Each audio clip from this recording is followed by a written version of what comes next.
Bonjour tout le monde, bonjour, rebonjour pour ceux qui étaient là tout à l'heure. On va reprendre avec la série des conférences.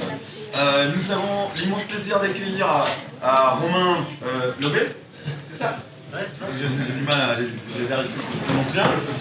Qui est le brand ambassadeur d'une grande maison de Mezcal, qui était tout de même la première marque qui a creusé donc le premier et a réussi à révaloriser donc cette catégorie qui était très méconnue et qui a été créée par Ron Cooper il y a quelques années et qui est un très bon ami à nous. Et donc nous sommes très heureux d'accueillir aujourd'hui Romain qui va nous parler sur les défis de la catégorie, les défis futurs et les menaces donc à soulever, à surmonter dans les futurs proches. Donc je te laisse la parole. Merci Domingo. Merci bienvenue. Vous m'entendez bien? C'est bon, je m'en vais. Allez. C'est bon. Merci d'être venu. En tout cas, j'espère que vous passez un très bon festival. Est-ce que tout le monde parle français? Non. Est-ce qu'on peut la faire en anglais, français, ça vous va? Parce que il n'y aura pas que moi en fait. Pendant ces petites 45 minutes ensemble. C'est une catégorie qui est grandissante, florissante, il y a de l'intérêt, mais on est tout petit, vous allez le voir. Il y a beaucoup de choses qui sont importantes à connaître et aussi à savoir quand vous allez acheter une bouteille de mezcal. Et donc aujourd'hui, les garçons de Viva Agave m'ont essayé de me demander, Romain, ce serait bien de parler un truc dont on ne parle pas souvent. Je pourrais vous parler d'El Maguey pendant des heures. On pourrait parler de mezcal pendant des journées entières. Mais avant de commencer, de passer dans le vif du sujet, les choses sont un peu boring. On va boire un petit mezcal. Non? On est là pour ça, non? Alors, je suis désolé, j'ai pas assez de copitage, j'en ai donné pas mal hier et je pensais pas qu'on aurait autant de monde. Je me sers en premier et après, je vous laisse passer la bouteille. Vous servez pas des gros shots, hein, d'accord? Il n'y a que ça. Et attendez, hein, vous ne buvez pas tant que tout le monde n'est pas servi. En fait, il y a une tradition au Mexique, quand vous faites la fête dans les villages, il y a toujours un juez, celui qui verse le mezcal pour tout le monde. Et on attend toujours que tout le monde soit servi pour trinquer ensemble. Ah non, c'est pas très sympa de se mélanger avec la tequila. Hein.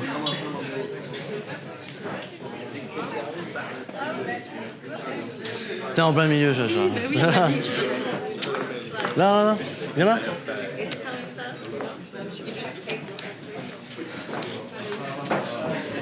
T'as pas un clicker? Ou tu cliques pour moi? Ok. Faut faire passer la passade.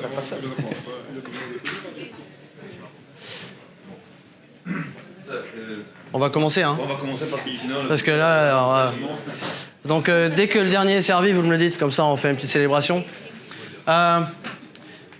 Tu peux changer de slide? Donc en gros... Bon, ça rentre pas dans le truc, désolé. Mais il y a 4 points qu'on va aborder aujourd'hui. La situation du mezcal aujourd'hui, je suis désolé, c'est en anglais, mais comme ça, au moins, les gens qui parlent pas français peuvent suivre aussi. Donc, qu'est-ce qui se passe aujourd'hui dans l'industrie du mezcal et quels sont les challenges de demain? C'est plus des chiffres pour vous montrer la progression de la catégorie. Ensuite, on va parler de l'appellation d'origine contrôlée, dénomination de origen mezcal, donc DOM, comparé avec ce qui est non certifié, c'est-à-dire des producteurs qui font aussi du mezcal, qui n'est pas certifié. Et ensuite, on parlera aussi de l'impact, donc de la demande sur la production. Et on aura aussi forcément un petit discours sur l'impact sur l'environnement et sur le développement durable. Et pour terminer, sur l'impact sur les communautés. Parce que c'est un impact énorme sur les communautés. Donc je pense que c'est un bon programme à couvrir en 45 minutes, donc il va falloir que j'avance vite. Alors, next one. Alors, qu'est-ce qui va se passer aujourd'hui? Alors bon, vous voyez pas trop bien, mais je suis désolé parce qu'il y a une autre partie qui est là. Je sais pas si ça rentre. Le mezcal aujourd'hui, ça représente 0,03% de la production mondiale de spiritueux.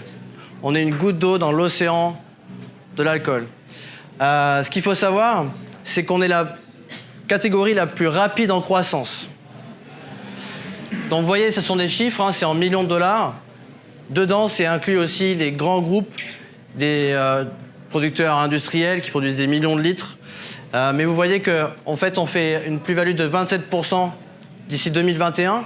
C'est pour ça que vous avez des grands groupes qui s'intéressent à l'industrie du mezcal, qui investissent dans des compagnies producteurs de mezcal, comme chez nous, chez Maguey. On est maintenant partenaire avec Pernod Ricard. Ça a causé beaucoup de troubles dans l'industrie parce que tout le monde pensait qu'on avait vendu notre âme au diable. Et vous allez voir qu'en fait, parfois, si on fait le bon choix de partenaire, je dis pas que je crache pas sur d'autres grands groupes, hein, d'accord, mais si on fait le bon choix de partenaire, on va pouvoir maintenir ce qu'on a fait. Nous, Maguey, on existe depuis 25 ans. Enfin, on fera 25 ans l'année prochaine. Et pour nous, il était absolument nécessaire pour promettre un futur lumineux, on va dire, aux communautés, c'est d'avoir un partenaire qui allait nous soutenir financièrement. Next one. Alors ça, c'est... tout ça, là, c'est tequila. Et la petite bouteille, là, c'est le mezcal. Pour 200 bouteilles vendues de tequila, c'est une bouteille de mezcal vendue. J'inclus les mezcals industriels, d'accord? Si on devait faire une comparaison avec l'artisanal, ça serait même pas une demi-bouteille. C'est ridicule, on est tout petit. Next slide. Donc, les challenges qu'il y a aujourd'hui, il y en a plusieurs. La première, c'est la plante, l'agave. Donc, on parle de pénurie d'agave. C'est pas une pénurie, c'est juste qu'à Tequila, ils n'ont pas fixé que tous les 10 ans, ils allaient avoir moins d'agave. Tous les 10 ans, il y a toujours une pénurie d'agave. Il y a du développement durable, il y a des gens qui font ça bien, il y a des gens qui maintiennent leur production correctement et qui ont assez d'agave pour produire. Évidemment, ceux qui ont des problèmes comment on appelait ça, de production d'agave sont les plus gros et c'est eux qui fixent le prix. Donc le prix fluctue et c'est l'impact que ça va avoir sur toutes les catégories produisant des spiritueux à base d'agave. Il y a forcément les agaves cultivées, semi-cultivées, je ne vais pas aller dans ce détail, c'est encore une autre discussion, mais on peut en parler sur mon stand si vous voulez, et les agaves sauvages. La demande est donc forcément plus haute que la production, et nous, chez Maguey, on a mis en place des systèmes pour justement assouvir la demande. Les process de production, c'est aussi une grande question. Si demain on augmente la production, si notre producteur au milieu de Waraka, qui a son petit alambic, ses 2 tinasses de fermentation, si demain il doit produire plus, qu'est-ce qu'on fait pour lui? Donc ça, c'est aussi une grande question. Le développement durable est aussi important avec l'impact. Quand vous multipliez, l'impact sur l'environnement est énorme, surtout avec les résidus de la production. On en parlera ensuite. L'appellation qui change constamment, elle est surtout basée sur l'appellation tequila. Et on en parlera aussi parce que l'appellation tequila a mis en place des choses qui sont quasiment inconnues dans le monde du spiritueux, autres que pour la tequila et le mezcal maintenant, sont les taux de méthanol et d'acidité, qui sont en fait basés sur la volonté de la tequila de rentrer sur le marché chinois, qui lui a des limites de méthanol et d'acidité. Et c'est la seule catégorie au monde qui parle de méthanol et d'acidité. Et pour nous, c'est un problème, parce que quand vous dégustez un Madre Cuiché absolument fabuleux, ça se trouve, surtout d'acidité et de méthanol, est extrêmement élevé. Pourtant, vous n'êtes pas malade, vous n'avez pas de problème, tout va bien. Il vous faudrait au moins 2 bouteilles de mezcal pour en mourir. Et avant que vous buviez 2 bouteilles de mezcal, vous pouvez m'appeler. Donc du coup, c'est un peu antinomique. Ça ne correspond pas, en fait, à ce que produisent les gens. Préserver les traditions, les méthodes et les cultures, pour nous, c'est le plus important, parce que ce qu'on fait, en fait, c'est juste de partager ce que les gens font dans le village et vous l'amener à vous qui allez, j'espère, acheter quelques bouteilles de ces magnifiques mezcal que vous allez pouvoir déguster. Mais en fait, si on ne préserve pas et on ne leur dit pas, on ne met pas tout en œuvre pour maintenir la même chose, multiplier ce qu'il y a besoin, mais leur dire que ce qu'ils font, c'est très bien et qu'il ne faut pas que ça change, on risque de perdre un savoir-faire. Et enfin, la distribution, et là, c'est une autre question. C'est pour ça que nous, chez Maguey, maintenant, on est partenaire avec Pernod Ricard.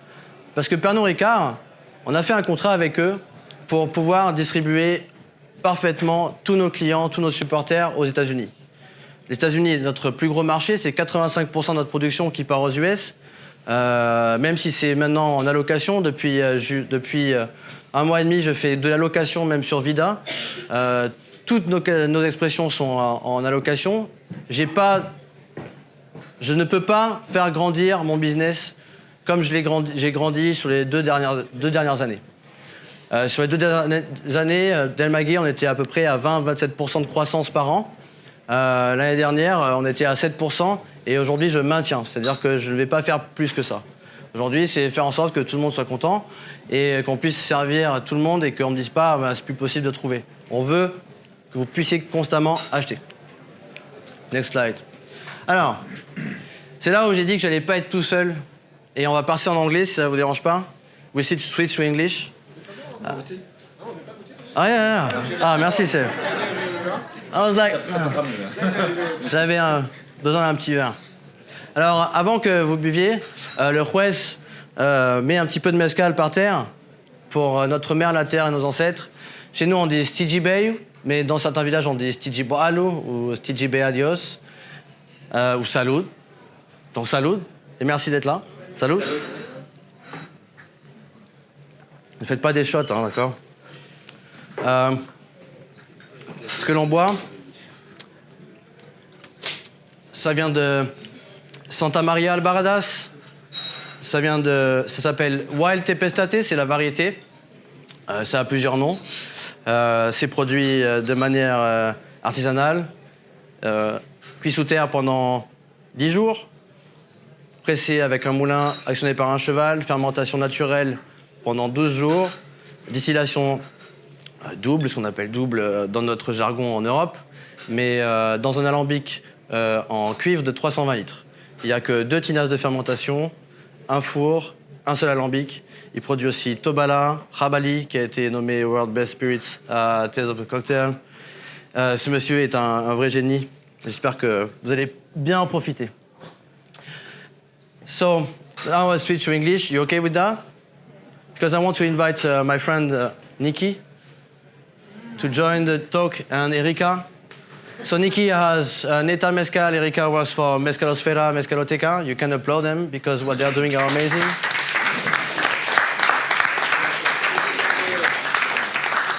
For me, it was a nonsense to talk about this subject, about the DO and the uncertified, and what these girls are making. Many people, you have Michael Sager as well, and lots of people are bringing uncertified mezcal, without asking them to join a little bit and talk about what they are doing every day. For us, the mission at Del Maguey has been always to preserve the tradition and what they've been doing. And what these ladies are making is our generation, while we're friends, we're the same age, and it's what they are doing every day. It's a big fight. But the DO is always changing, and it costs a lot of money to exist. Can you switch the slide? So that's what the DO, sorry. Can you come back? That's all the DO. Sotol needs to go out because it's not agave spirits anymore. We should bring raicilla instead and other spirits. Anyways, to give you an idea of the production. Next slide. So that's the DO. So it's a bit cut here, but that's the last update of the DO, Denominación de Origen. So basically now you can have mezcal, mezcal artisanal, mezcal ancestral. They made some obligation to get into the DO for different moments of the production. So the cooking, the roast, the milling, the way they crush the agave, the fermentation, and the distillation. So you can see that for mezcal now, they apply the techniques of industrial tequila. So it can be underground ovens if people are good. Elevated stones, basins are the same ovens as tequila, right? What you can find for good tequila. And as well, autoclaves and, this big stuff you can cook super fast. And you can see as well some diffusers. I put diffusers in the fermentation because diffusers do the cooking, the milling, and the fermentation at the same time. It's huge, like 2 tennis courts. It's huge. Of course, you can see that they can use different types of milling. They can use every type of milling for the production process. The fermentation can be wood, stone. Stone is like usually inside the soil, or stainless steel fermentation. For the distillation, they can use steels, what we call it like pot still, continuous distillation, like big column stills, and other type of super efficient alambics. Mezcal artisanal is what you can find mainly now here in France. You obviously can find Beneva and all the things that are in Mezcal. Mezcal artisanal is underground ovens, elevated stone basins as well. So it's kind of tricky to get artisanal on above ground, but maybe you have some above ground around you, no? But I've seen some of the destillados that are above ground. The milling is with what we call taona. It's basically a molino, right? And with also a mechanic one. Well, I'm not going to spend too much time on this. And you have Ancestral Mezcal, who is joining more or less artisanal at what we have at Maguey, which is we are slightly in between. And we've been fighting to have traditional Mezcal in the middle, which is artisanal, traditional, and ancestral. Because, for example, what you're having for us is not ancestral, it's not artisanal, it's in the middle. So that's a bit complicated. So the uncertified comes now. So this is what you need to do, and it's my understanding of the paper of the CRM. It's in Spanish and don't speak well Spanish. But it's not the money that costs to get a certified palenque to have this beautiful label on the side called Mezcal, with written Mezcal on it. And to get a certified brand, it's a different price as well. So you can imagine that like this 15,000 pesos for one family, it's a huge amount of money. And maybe, Nikki, you can jump on this, or Erika.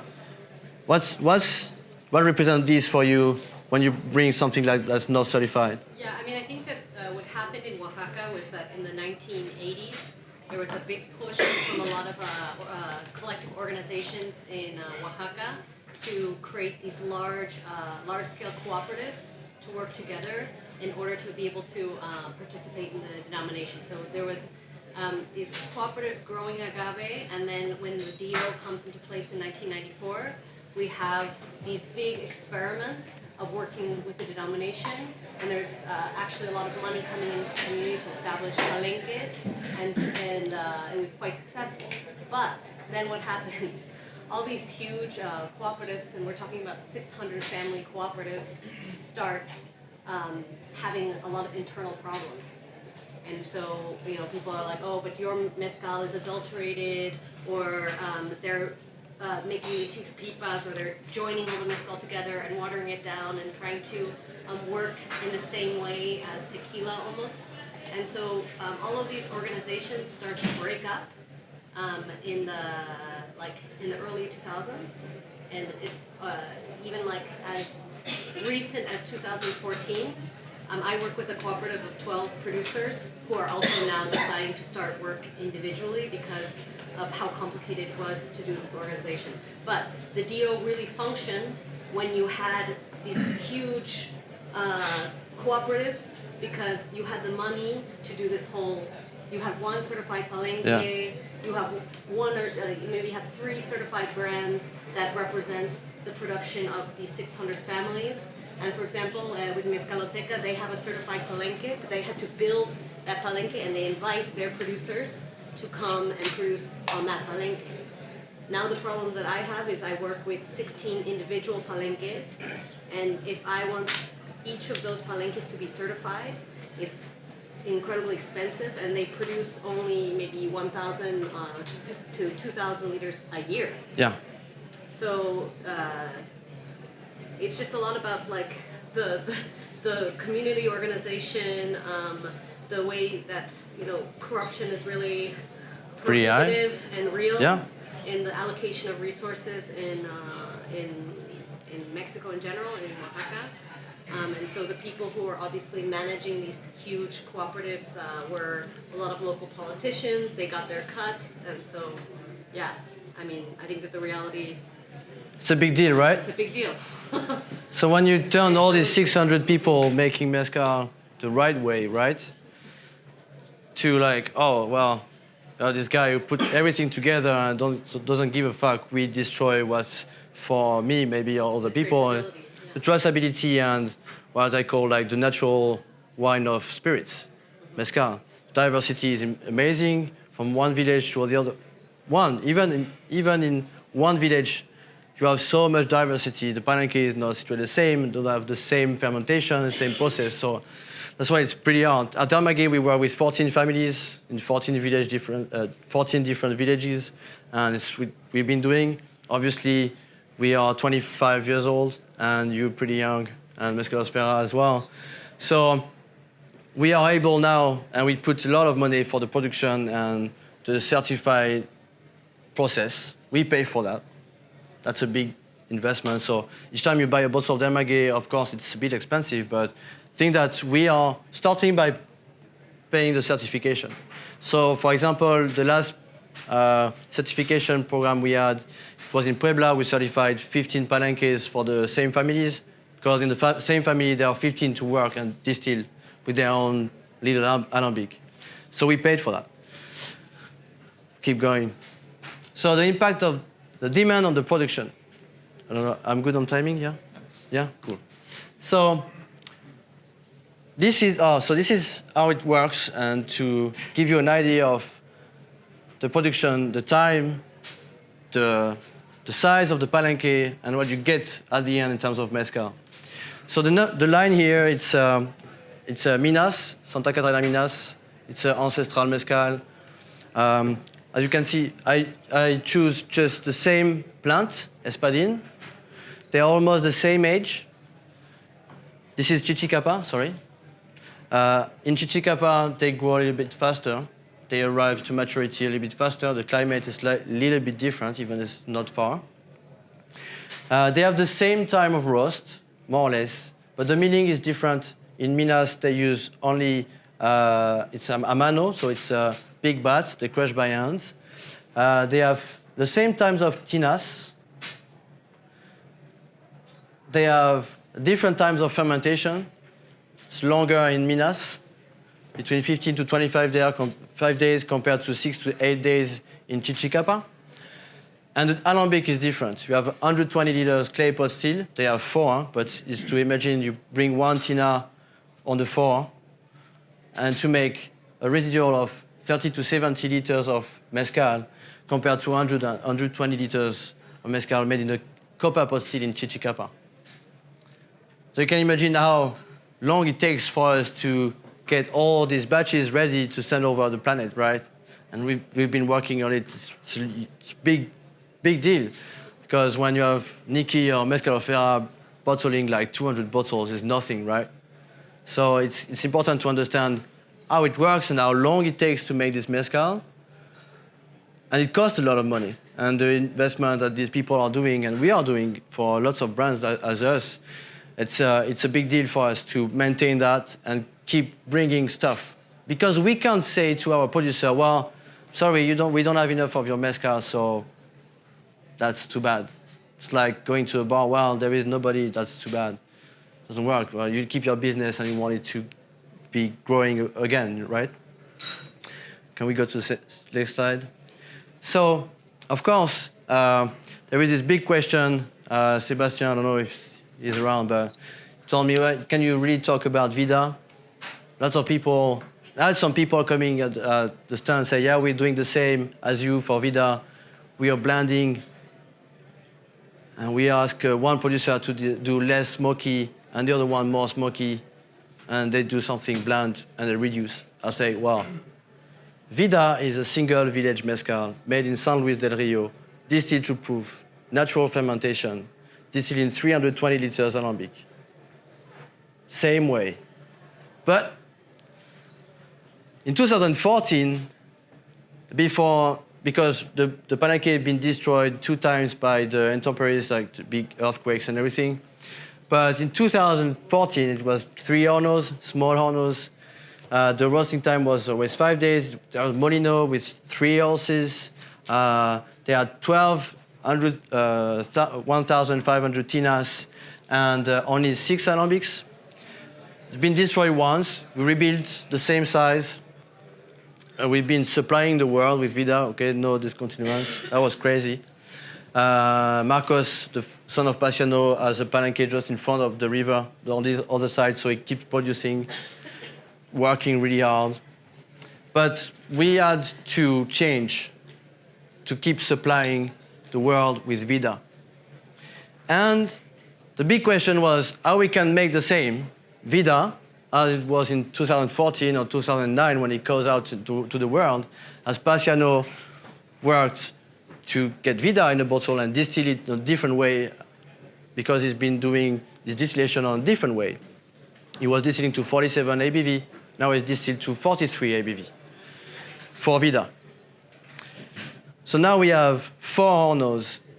One is 18 tons horno, it's big. It's the same time of roast, 5 days. We put a mechanic molino. I put the horses for comparison, but we will need 26 horses, 24 hours on 24 hours, every fucking day working. So we said, well, that's not possible. We can't have a ranch and having horses dying every day, right?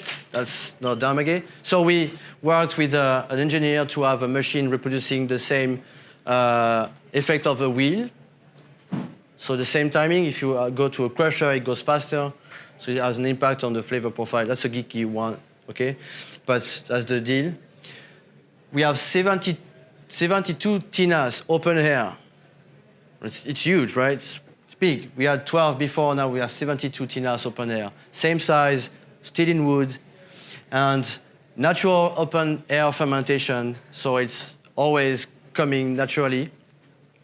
And we have 19 alambic, 320 liters copper alambic. But what happened?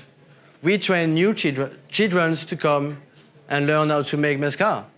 And they are all working every day, 6 days a week, doing the same as Paciano used to be doing for all this time he's been doing, learning from his father and sharing to his son, Marcos, and we keep doing this.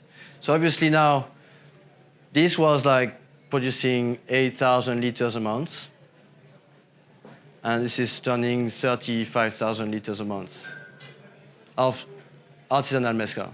I can bring anybody now. Now there is no works and trucks and everything, so we're trying to preserve the same, but you can visit now. Can go next.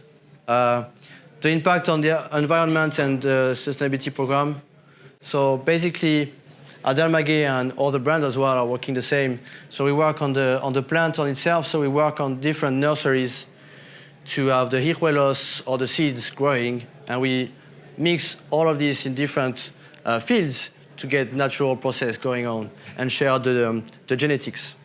This mainly for espadín, but you have as well different plants now that are cultivated in all Oaxaca and all Mexico as well. For the people who plant, because at Maguey, well, only for San Luis del Rio, we only buy 20% of our needs of agave to people who plant for us. Basically, we pay for the seeds on the hijuelos, and we pay for the plants when it's ready, and we pay the family when they make the mezcal. We pay 3 times more or less. But when the people plant, we try to work with them on a way that the soil is still preserved. So we implement the mix with corn and the maguey, because basically they've been doing this for so many years in Oaxaca. You have like a range of corn, a range of squash and beans, and some magueys in the middle, because they use different nutriments. The corn re-injects some nutriments in the soil that the plants, the maguey takes, so they are like all suitable to get together. So we try to get the people on the same way and keep the same. Use the land on a sustainable way. So basically, after 2 plantations of maguey, we ask the people to let the land rest for 5 years, so they can use different crop on it. Organic crop, so no pesticides and all the things around. No harvest before maturity, and we keep the maximum of quiote, so the natural way that the plants reproduce to get the maximum of the nature, right? On the mezcal production, we don't change the tradition and the methods. If they need to grow, we just multiply the facilities they have. We help them to scale up the work. So we have 2 guys.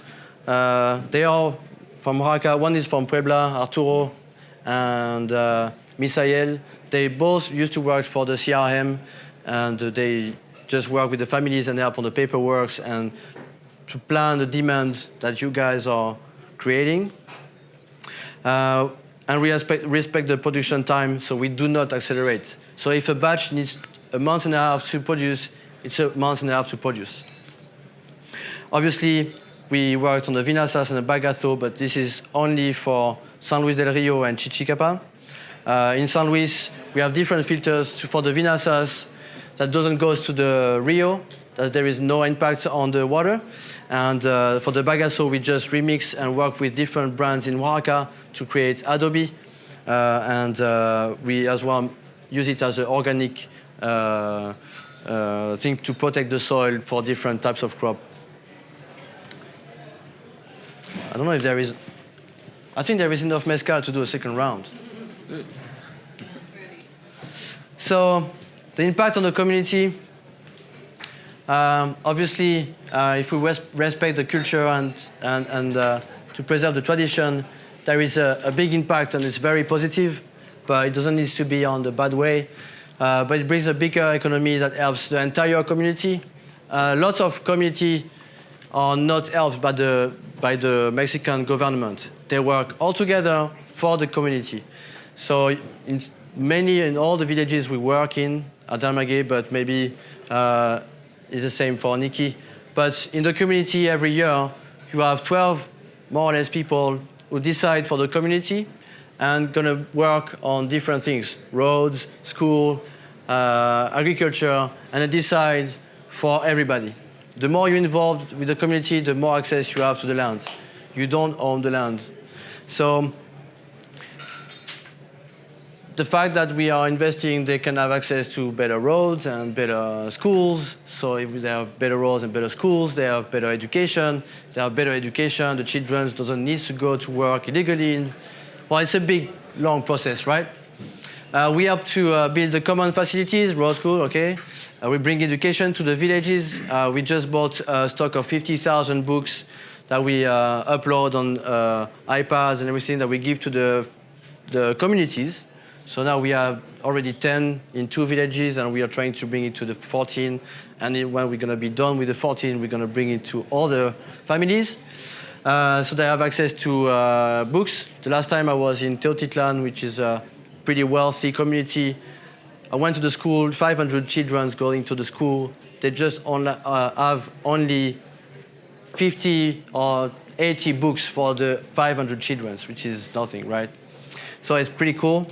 Train from father to son, daughter, to keep the business for the family. We try to preserve that, to help the producer to employ local workers. For example, our bottling facilities is in Teotitlan. We work only with people from Teotitlan. It's all bottled by hand, all labeled by hand. If we need more people, we just hire more people. That's the way we are.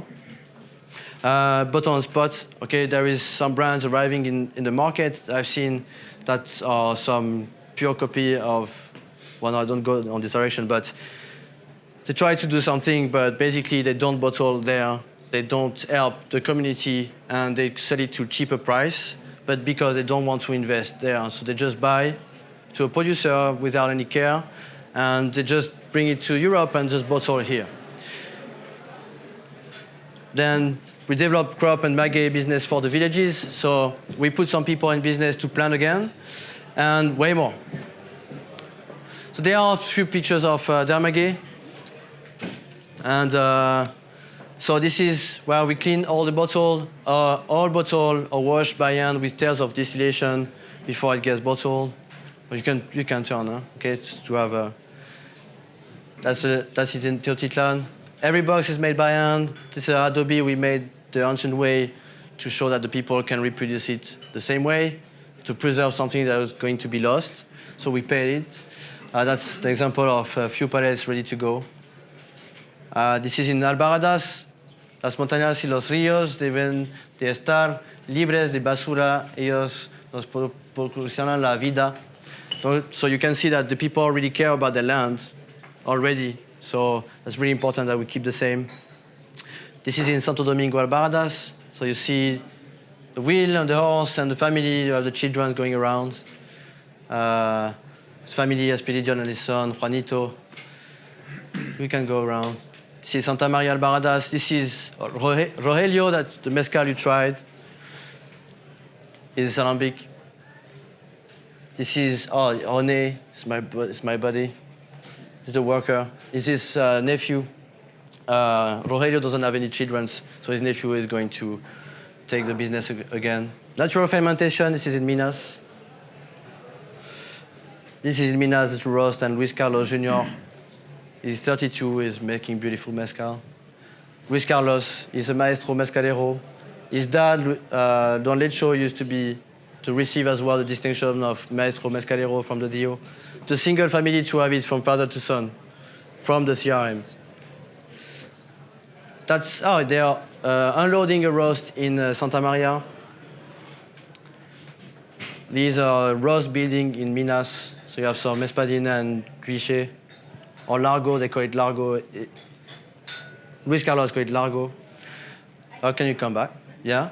This is in Chichicapa, this is Faustino, and it just added some water to the fermentation, and it's just mixing it to have the perfect content of sugar to have a really good fermentation. This is one of my favorite restaurants. It's called El Paso, on the road to Minas after Chichicapa. These are the ladies, and Faustino is pouring some mezcal from his 7-Up bottle. We can go again. So this is a nursery in San Luis del Rio. We have two. We have one in San Luis, one in Teotitlan, and we mix them. There is a little bit here, and on the side, on the right. This is the fields in San Luis. In San Luis now there is lots of people planting and lots of people distilling. It's one of the villages that works a lot for mezcal. So you have different brands. You have Alipus and other brands in San Luis now. These are beautiful jabalis and espadin. No, that's all jabali. You can see the plant wild. You can see Ray are preparing some Largo again. Ray is my best friend because he can take a agave out of 200 kilos on his shoulder, so I can tell you need a friend like this. You can go again. This is a roast in Santo Domingo Albaradas. You can put 8 tons of plants inside. They have pretty big espadin here. They weigh around 100 and 150 kilos each. They're pretty big. So it goes fast when you do a roast like that. This is some espadin wedding in Minas. This is in Puebla. These are tobalas, or they call it papalote there. And the palenque on the back, on the back. This is you can go. This is a roast in Puebla, San Pablo Ameatepec. And the little thing ready to cook as well. Natural fermentation. So basically the fermentation starts with the bagasso. They always put the bagasso inside, so the fibers of the plants and the juice. Gonna stay here for 2 or 3 days like that to start the fermentation process, and then they add water to reduce the sugar content, the bricks, what they call, because you can have really high sugar content in maguey when they are roasted. That's fermentation going. These are the alambics in Minas, clay pot. They are 4 like this, 120 liters. Just to show you a little bit, this is the condenser. That's the road in Chichicapa. The palenque is just here, next to me. These are the father and son. That's bad. We can't see really the picture, but I can show you on my computer. But this is Luis Carlos Jr. and Luis Carlos, the father. They are making Las Perlas and blending with colas. We were about to have some Iberico there. Ooh, that was cool. Luis Carlos. This is Aurelio in Puebla. And Aurelio and his son, they are both producing. And that's it. And this is Ron Cooper, the founder of Damage. Thank you, guys. I don't know if you have any questions, but that's long. I have a mezcal too. Vous avez des questions? Vous avez tout compris ou pas? J'ai l'impression que je vous ai perdu à un moment donné. Hein. C'est beaucoup de choses. Hein. 45 minutes, bam, bam, bam, bam. Do you have questions? So does Maguey not own any land? We don't, You don't? Okay, yeah. because we don't own the land. Yeah, I don't either, but I'm just curious. Well, the thing is like you have some companies who make big contracts in some states. Yeah. And you have this white guy with his tie and everything in a big room with all producers in front of him and say, okay, now I buy everything you produce. Everything. I set the price, I set the law. You can't say anything. We don't do the same because the way the people live in the communities, they don't own the land by themselves. So if they are involved in the community, if they give a lot to the community, they have more access to the land. So it's what we do. For example, our bodega in Teotitlan, we don't own the land. We build it, but we rent the land to Demetrio, who has La Cupola on the road. But we rent every year full money for him to rent the space of the bodega. So even the bodega is not ours, only the walls, but not the soil. Yeah, but I think that this is super inspiring and really interesting and important to make a point of because everybody says, you know, you're like they look at your business plan and they're like, well, you don't own the land or you don't own the means of production. Yeah. Yeah, we don't own the production too. Huh? So every family is a business, separate business. So we have a contract with them for 10 years. They can do whatever they want. We don't buy all the mezcal they're producing. For example, in Minas, they produce some cuiche. We don't buy the cuiche and they sell it to other brands or people in the village. They're free, right? So they have to do whatever they want. And so yeah, it's key to explain that there is different business models, and at Maguey, the business model is based on the way they've been living for many years. So, and we are allowed to do that, right? Yeah, and it works. It works. So like when people say, "Oh, we have 2,000 hectares of agave, we own it," I was like, "Okay, there is something. Just ask questions, right? And try everything you can." And have some Maguey and Neta and Mezcalosfera and many brands you can have on your shelves, right? Is it true for all the mezcal you do? No. For us? Yes. Oh, yes. But for the other mezcal, it depends on the brands. That's why you should ask the questions. So bring questions like that to understand the category. And there is, for us, on the artisanal and ancestral process, and can be certified or uncertified, what these people are making every day. We need just to share it to the world. It's like it's like me speaking for different wine producers in Burgundy, right? So I think it's very important to understand the mezcal artisanal on this way. When I see some brands, because I can tell you I try every mezcal coming in the markets, and when I see people saying, yeah, we ask the people to have only this type of wood for the roast, to have only 5 days of fermentation, to reduce to 37% ABV. I think like there is something wrong because if I want to make mezcal, I would spend probably 15 years of my life in a palenque before being able to understand how to make proper mezcal. So there is no way that when you have somebody saying, yeah, we want this type of flavor profile, I think they didn't understand what mezcal is. We need more different flavor profile and we need more diversity. If I understand, there's no rule actually, no rule yet that says what is traditional or not. Each one is. Well, we want to implement traditional because not only at Maguey, but there is as well different producers who are in between ancestral and artisanal. Yes, I understand, but if you want the people to go on like they do traditionally, is there a rule that will une garantie? Well, no, there is no warranty in the deal. Rien à voir au niveau de la réglementation pour protéger No. un savoir-faire. So I can show you on the computer after on my stand because there's another one people, but there is a lot of people going together for the deal and working together, and depending on the money sometimes you put on the table, you can have a bigger voice, right? And the problem is like the smaller voices And that's why we are happy to have Pernod Ricard now, because we have a bigger voice now. But it's pretty hard for small producers to have the DO listen to them. And they finally get some stuff because the DO changed in terms of new states coming on. And there is one who was not really, there is no trace of making mezcal for a long time. They fight against that, so they made it, but you have Mexico states who get into the DO.